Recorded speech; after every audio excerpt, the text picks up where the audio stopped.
Gazette du Togo, une vision sur l'actualité togolaise et sur le monde. Déjà en octobre de l'année dernière, les universités sociales avaient eu lieu. Il y avait eu la première édition qui avait permis donc un échange citoyen.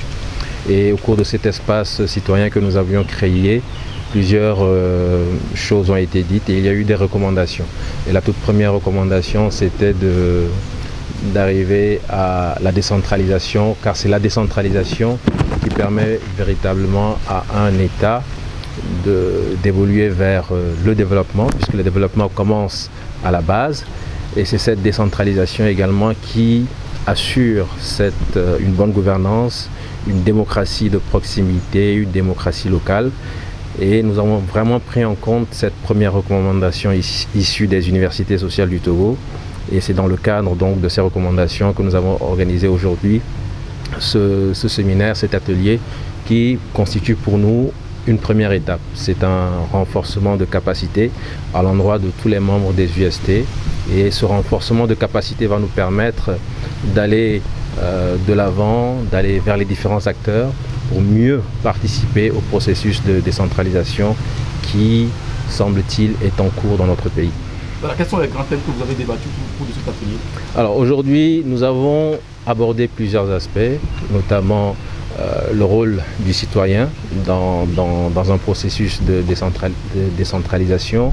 Comment est-ce que le citoyen, en tant qu'acteur du développement de sa communauté, peut participer à l'élaboration du plan de développement de sa communauté, comment est-ce qu'il peut exercer le contrôle citoyen, etc., etc. Mais surtout, nous avons également eu la possibilité d'écouter le directeur de la décentralisation qui nous a exposé un peu toutes les étapes qui ont été franchies par le gouvernement. Il y a eu des débats riches qui nous ont permis de voir quand même qu'il y a des difficultés et qu'il est important que la société civile dans son ensemble prenne conscience de ces difficultés et qu'elle cherche à s'impliquer encore plus et mieux dans ce processus pour que demain nous n'ayons pas en face de nous un monstre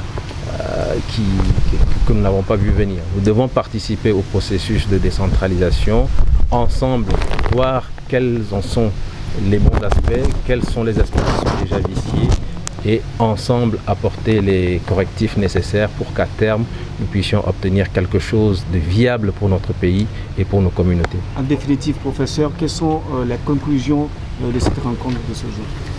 En définitive, c'est qu'il va falloir qu'il y ait encore beaucoup plus de transparence dans ce processus qui est en cours. Nous avons appris aujourd'hui en tout cas qu'il y a des choses qui sont faites mais sur lesquelles nous n'avons pas beaucoup de visibilité et je crois que cela ne renforce pas le processus dans son ancrage au sein des communautés.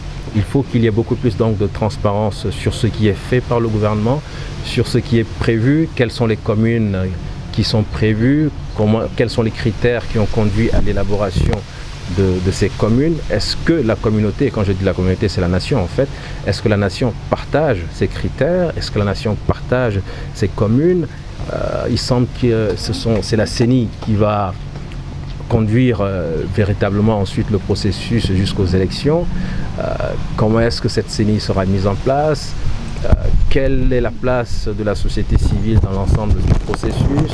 Comment est-ce que nous pouvons impacter ce processus, etc., etc. Donc il y a beaucoup de questions qui restent posées et pour nous en tout cas, il est vraiment primordial que chacun puisse prendre conscience de l'importance de la question de la décentralisation et que chacun puisse commencer à se poser la question de savoir comment est-ce que je peux faire pour participer à ce processus, comment est-ce que je peux faire pour que ce processus aboutisse de façon positive pour le pays.